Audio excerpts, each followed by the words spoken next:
It's a beautiful morning down at Kaju Boatyard here, and we're just waiting on somebody coming to blast the keel of Aquarius. You might have remembered in a previous episode we mentioned that our keel is cast iron, so typically these are going to build up with rust over time, not to mention all the layers of anti-foul that are on top of it. So it's a job we could have done ourselves, but it was going to take a bit of time, and like we've said in previous videos, we're really getting pushed for time now if we want to launch Aquarius this year, which we do. So we have a company called Sandblasting coming down to blast the keel, and they're going to use high pressured water with crushed glass. We picked them because it's relatively inexpensive, and it was going to save us a lot of time having to do that with all the other stuff that's going on with the hull. So I'm just going to go over now to Aquarius and just get some tarpaulin laid up underneath in preparation for this guy coming.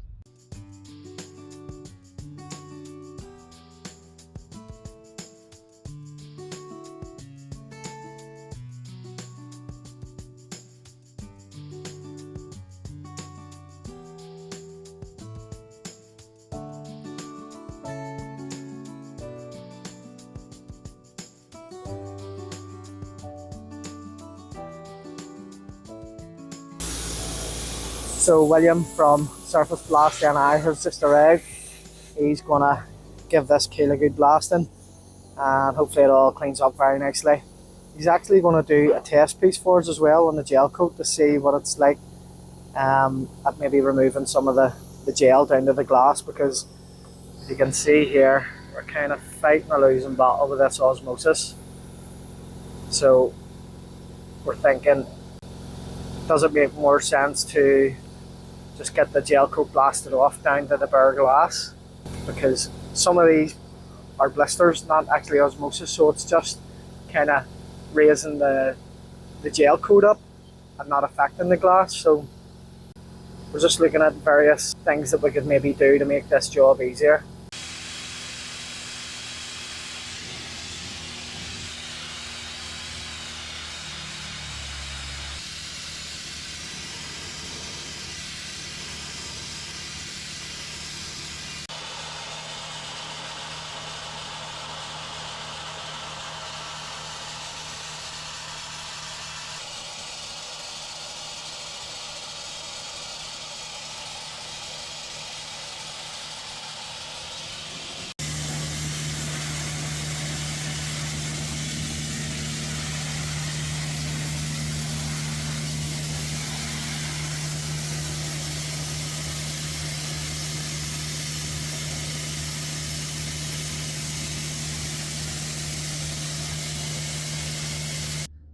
It's been a few days now since the keel's been blasted, and we're down today to apply some rust converter.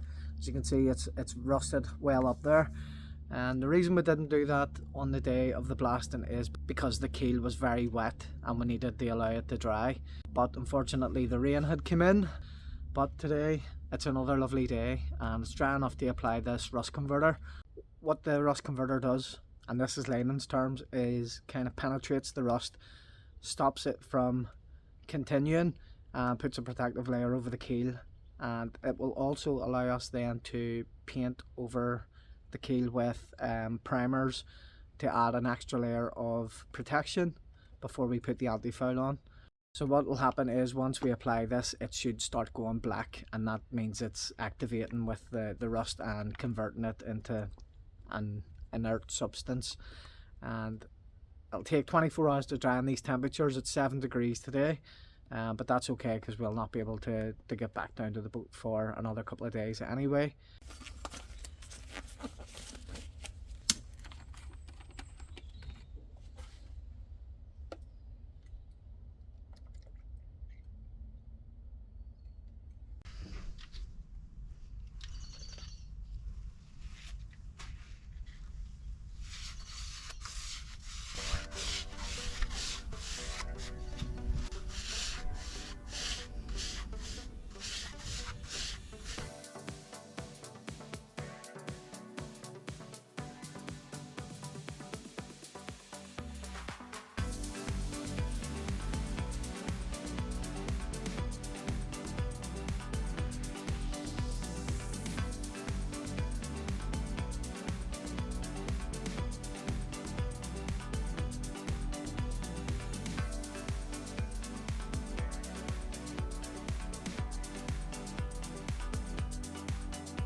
Well, it's been a few days since we've last been down at the boat and put some of that rust converter on the keel. So here's how it's looking now.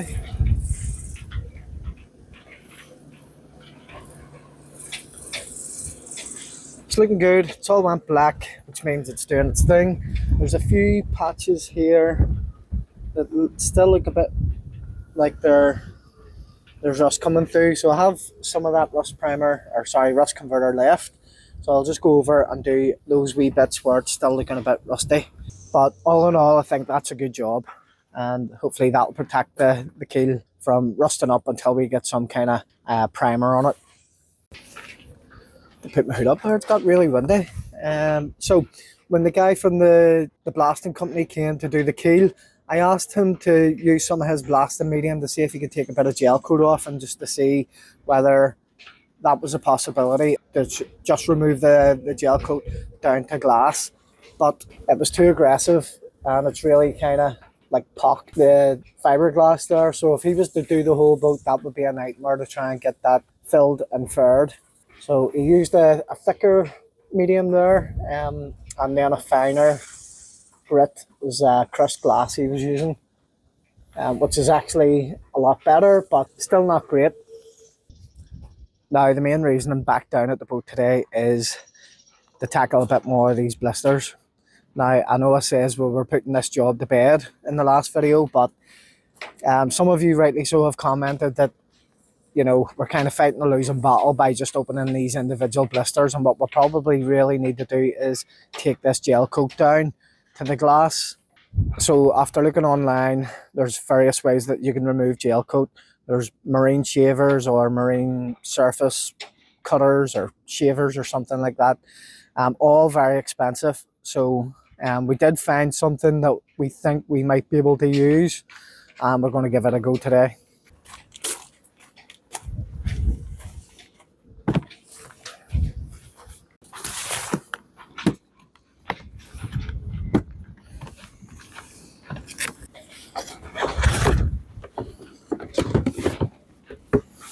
So this is what we got our hands on. It's an Ibn stock surface shaver. Originally looking at the product online, it's kind of for shaving surfaces like wood and flooring and things like that. But when we looked at other uses in the manufacturer's guidelines, it says it can be used on gel coat and fiberglass. So I thought we'd give it a go. You can see there that it shaves from depths of 0.1 mil up to 1 mil. It was expensive, but not as expensive as some of those marine shavers. So we're going to give it a go, and hopefully it just does the job.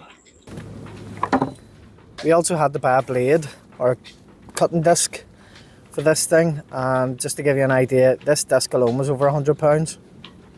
Yikes. Hopefully it lasts a long time.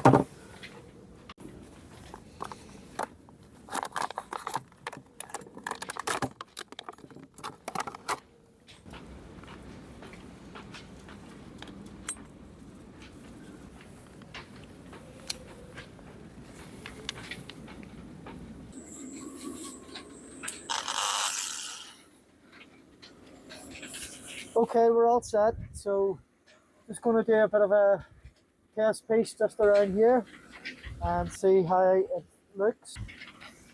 This will be the first pass, and then obviously I'll have to adjust the depth just as we go.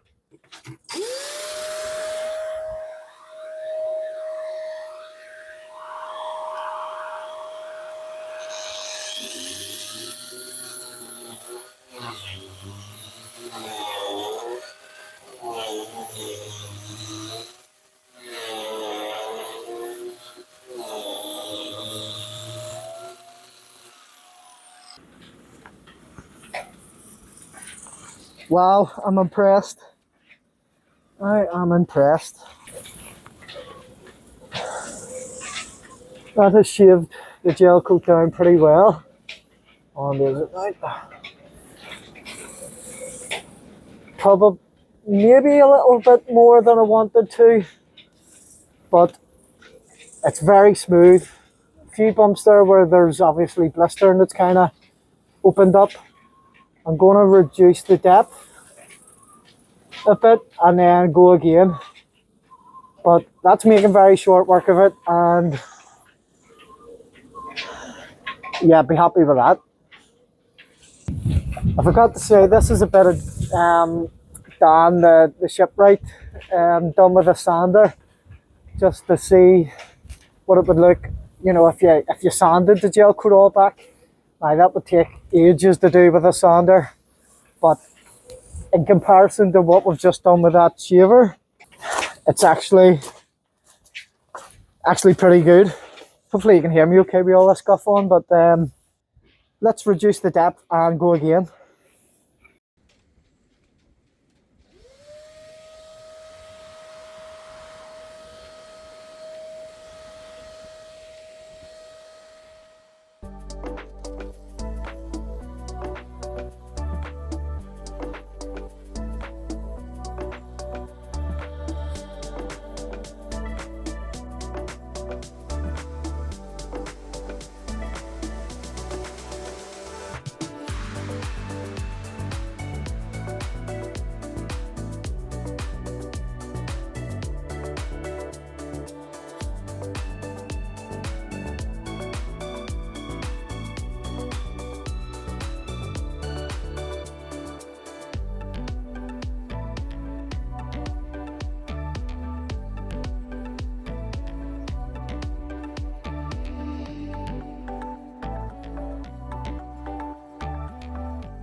Whew.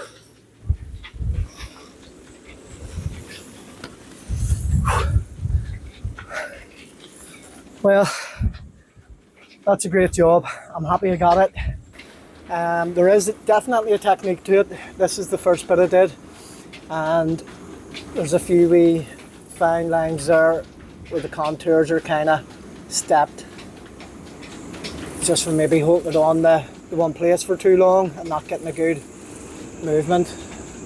But this side here, when I got a bit of a technique going, just not loitering in the same place for too long, doing nice sweeps, is a lot better, a lot smoother. Yeah, I'm happy with that. You can see these little areas of delamination all kind of exposed now.